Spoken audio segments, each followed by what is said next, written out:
Assalamualaikum warahmatullahi wabarakatuh. Selamat siang teman-teman.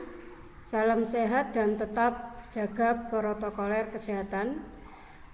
Teman-teman, walaupun pada masa pandemi ini kita harus tetap semangat ya dalam menuntut ilmu, tidak boleh menyerah dengan keadaan. Untuk itu, pada kesempatan siang ini kita akan tetap belajar walaupun melalui daring. Sebelumnya perkenalkan, nama saya Wiwi Widati, mahasiswa Pasca Sarjana BK Angkatan 2019. Saya sedang menempuh mata kuliah KPL. Untuk itu izinkan pada kesempatan kali ini saya ingin sharing dengan teman-teman, terutama pada mata kuliah Landasan Sosial Budaya Bimbingan dan Konseling. Teman-teman, setelah minggu yang lalu kita mempelajari budaya dan perilaku, di mana pada pembahasan kemarin kita sudah mengetahui bahwa budaya yang terjadi di masyarakat dapat mempengaruhi perilaku kita, begitu juga sebaliknya. Perilaku kita juga dapat mempengaruhi budaya yang ada di masyarakat. Dengan demikian, ternyata antara budaya dan perilaku saling berhubungan. Dengan melihat sejauh mana individu itu berperan dalam masyarakat, maka kali ini kita akan membahas materi tentang budaya subjektif.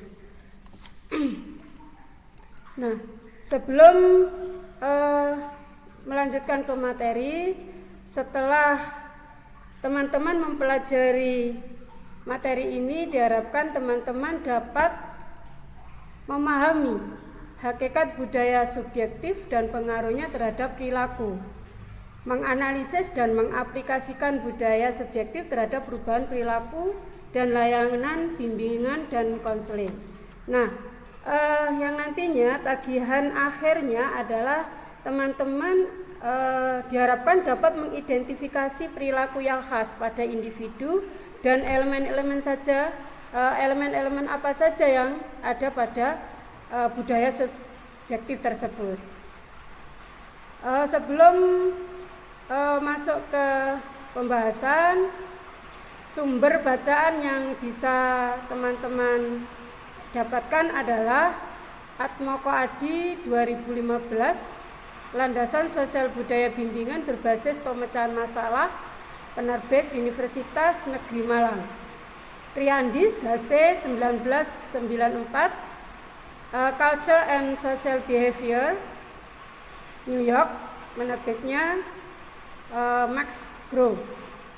Yang berikutnya Turner, Beckley and Powers, tahun 2007, The Emergence of Sociological Theory, penerbitnya Amerika. Teman-teman,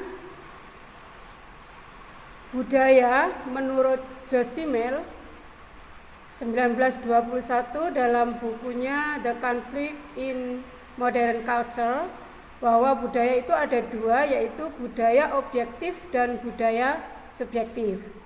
Budaya objektif mengacu pada segala sesuatu yang diciptakan oleh manusia, seperti seni, ilmu pengetahuan, filsafat, dan lain-lain.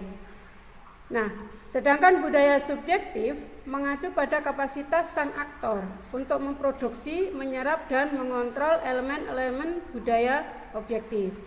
Nah, menurut beliau, hubungan antara budaya objektif dan subjektif adalah bahwa budaya subjektif itu membentuk budaya objektif, dan budaya objektif turut mempengaruhi budaya subjektif. Namun, pada prakteknya, budaya objektif justru berevolusi menjadi sesuatu yang bernyawa, sesuatu yang hidup. Dampaknya, manusia justru diatur oleh produk-produk budaya yang mereka ciptakan sendiri, seperti sains dan teknologi. Misalkan seperti HP. Nah, HP yang kita gunakan itu adalah ciptaan manusia, di mana kadangkala manusia itu diperbudak oleh HP, sehingga kadang-kadang kita lupa dan lalai segalanya karena sudah memegang HP. Nah, itu yang dimaksud oleh Josimel adalah bahwa kita menciptakan budaya, tetapi kita juga diperbudak oleh budaya itu. Berikutnya menurut Triandis 1994 bahwa budaya objektif adalah hasil karya manusia berupa benda objektif, misalnya alat-alat sehari-hari yang kita pakai, radio, jalan, dan stasiun. Nah, sedangkan budaya subjektif adalah norma, peran, dan nilai-nilai dan cara manusia mengkategorisasi dan mengasosiasi informasi dalam menghadapi lingkungannya, di mana budaya subjektif ini menurut Triandis adalah mempelajari bagaimana orang melihat, mengkategorisasikan, meyakini dan memiliki nilai-nilai dalam lingkungan masing-masing. Kemudian ia menguji bagaimana budaya subjektif itu mempengaruhi perilakunya.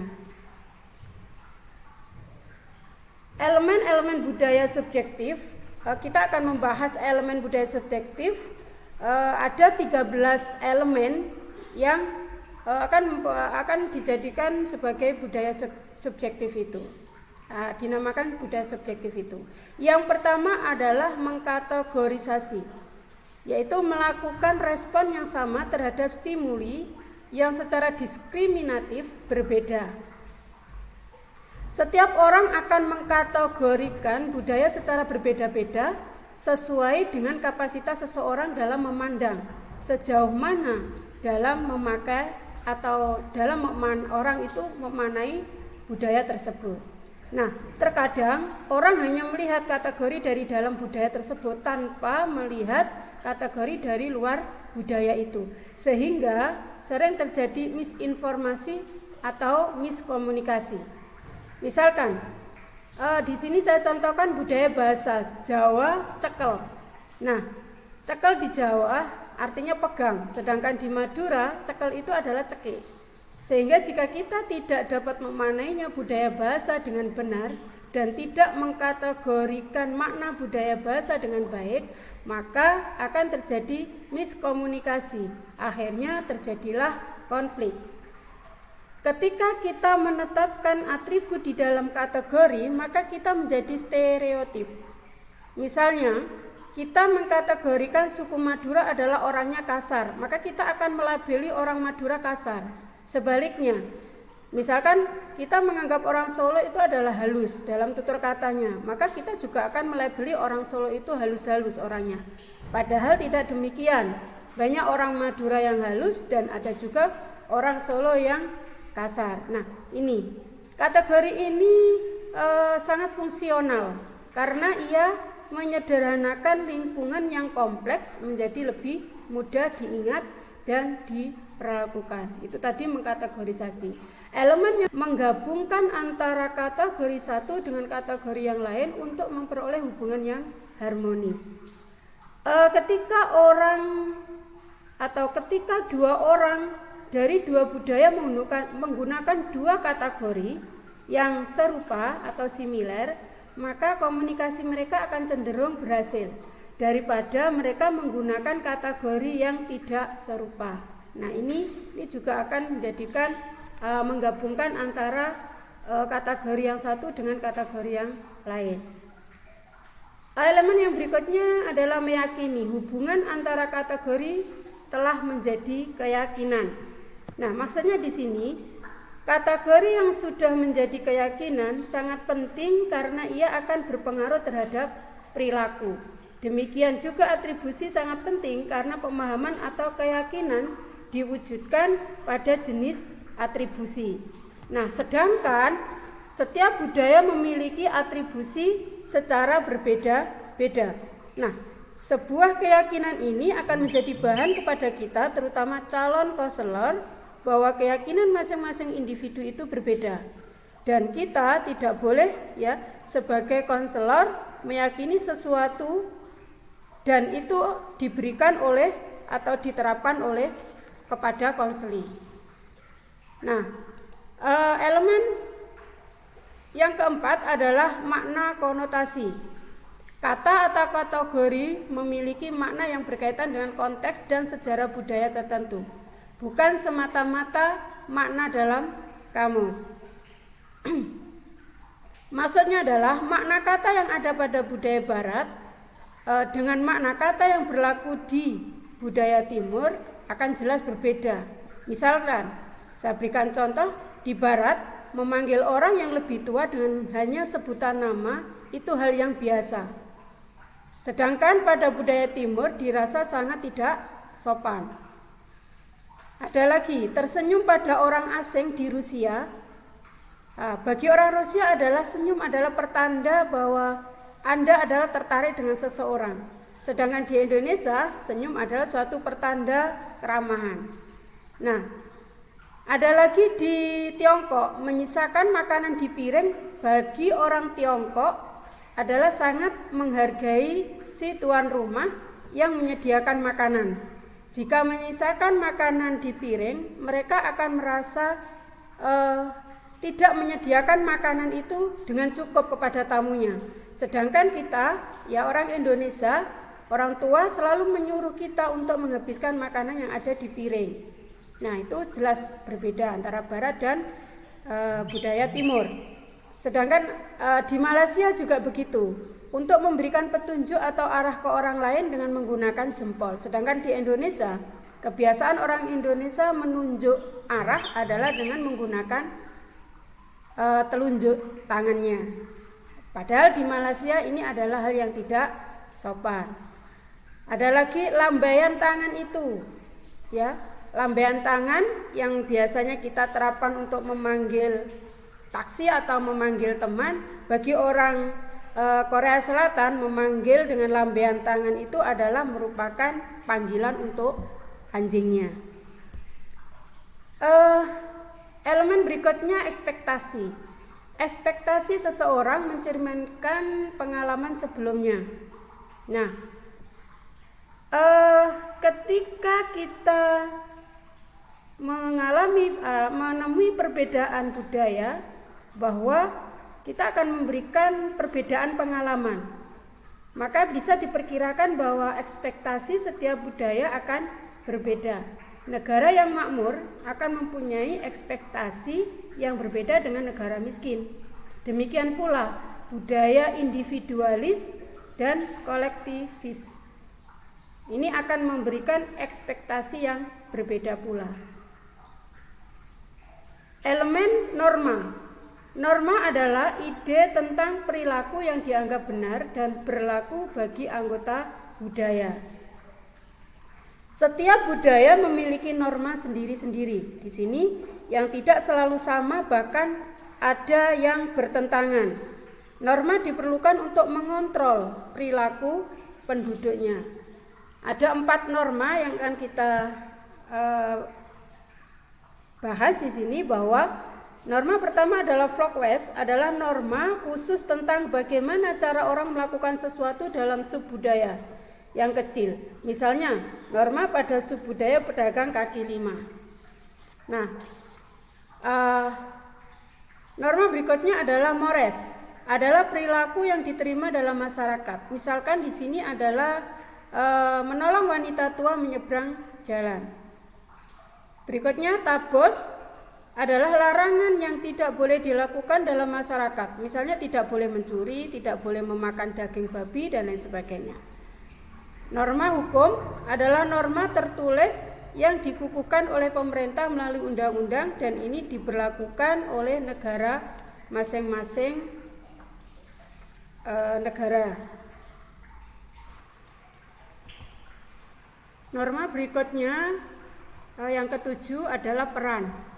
Norma khusus yang berisi ide tentang seperangkat perilaku tertentu yang harus dilakukan dan tidak boleh dilakukan oleh seseorang terkait dengan posisinya dalam satu masyarakat. Nah, setiap budaya mendefinisikan peran bagi posisi tertentu secara berbeda-beda. Budaya kolektivis misalnya seperti Indonesia, mempersepsi peran lebih merupakan bagian dari pencapaian tujuan kelompok. Sedangkan budaya individualis seperti Amerika akan mempersepsikan perannya itu sebagai bagian dari tujuan pribadi. Aturan main atau rule. Nah, elemen berikutnya ini adalah rule, adalah merupakan aturan main yang disepakati dan diberlakukan dalam berhubungan dengan sesama manusia pada suatu budaya tertentu.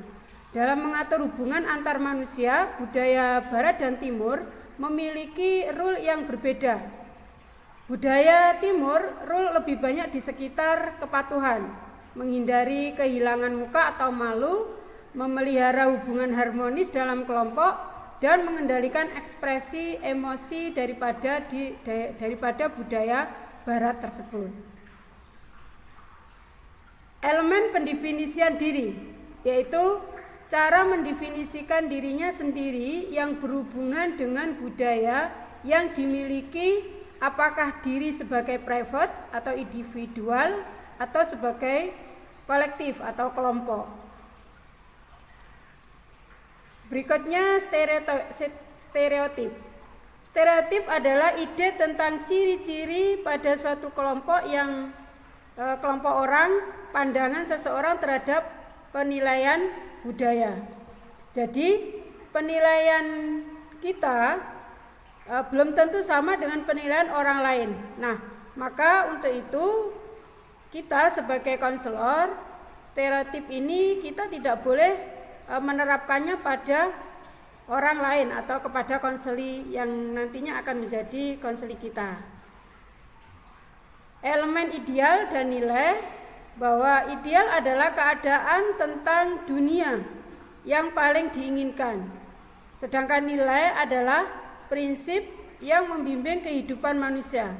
Orientasi nilai adalah konsepsi tentang apa yang diinginkan dalam kehidupan. Elemen makna in group.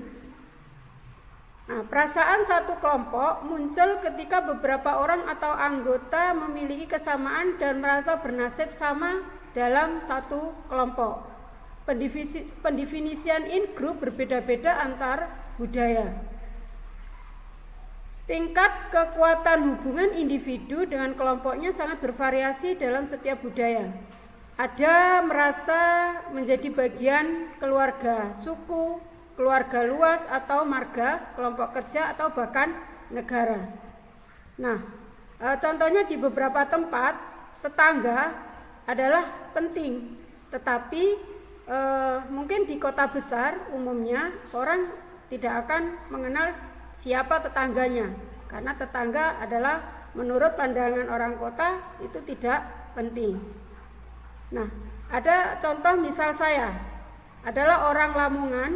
Jika saya berada di kota Lamongan, bertemu dengan orang Lamongan ini adalah hal yang biasa. Atau mungkin kita akan cuek, tidak mengenal. Akan tetapi jika saya atau bertemu dengan orang Lamongan di Malang misalkan, maka kita akan seperti saudara. Nah, menganggap ini adalah in group saya. Yang terakhir elemennya makna perilaku sosial. Perilaku sosial tidak memiliki makna yang sama antara budaya satu dengan lain.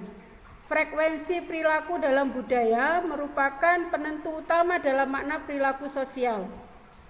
Dengan memahami perbedaan makna perilaku sosial ini, kita bisa melatih orang berinteraksi dengan orang dari budaya yang berbeda untuk memahami bagaimana budaya lain memandang perilaku sosial tersebut. Nah, teman-teman, itu tadi elemen-elemen dari budaya subjektif. Dari uraian di atas dapat kita simpulkan bahwa budaya subjektif itu adalah menekankan budaya yang telah menjadi milik masing-masing individu, artinya antara satu anggota masyarakat dengan anggota masyarakat yang lain memiliki variasi dalam taraf tertentu, meskipun juga memiliki beberapa kesamaan di antara mereka. Sedangkan konsep yang mencerminkan budaya subjektif adalah cara anggota dalam mengkategorisasi, mengasosiasi, meyakini, menyimpulkan makna, merumuskan ekspektasi, memaknai dan menggunakan norma, mewujudkan peran tertentu, ketaatan pada aturan, mendefinisikan siapa dirinya, mengikuti stereotip tertentu, meyakini nilai-nilai memiliki makna sebagai anggota atau in group, dan menilai makna suatu perilaku sosial tertentu. Nah, semua elemen budaya subjektif tersebut akan mempengaruhi cara pandang dan perilaku seseorang anggota dalam menghadapi suatu hal, termasuk kita ketika menghadapi sesuatu yang problematik. Dan peran dari konselor, kita harus mengetahui tentang budaya subjektif tersebut sehingga kita dapat mengidentifikasi dan mendeskripsikan apa dan bagaimana budaya subjektif seseorang itu mempengaruhi perilaku problematikanya. Nanti ini akan kita peroleh atau kita dapati sebagai bahan kajian kita sebagai konselor. Nah, teman-teman, itu tadi uraian tentang budaya subjektif. Terima kasih atas perhatiannya. Sekarang tugas teman-teman adalah teman-teman bisa mengunjungi Google Classroom. Di situ nanti akan ada tugas-tugas yang akan disampaikan dan teman-teman bisa mengerjakan secara berkelompok. Ini pertemuan kami, mudah-mudahan kita akan berjumpa dalam pertemuan berikutnya. Saya akhiri. Assalamualaikum warahmatullahi wabarakatuh.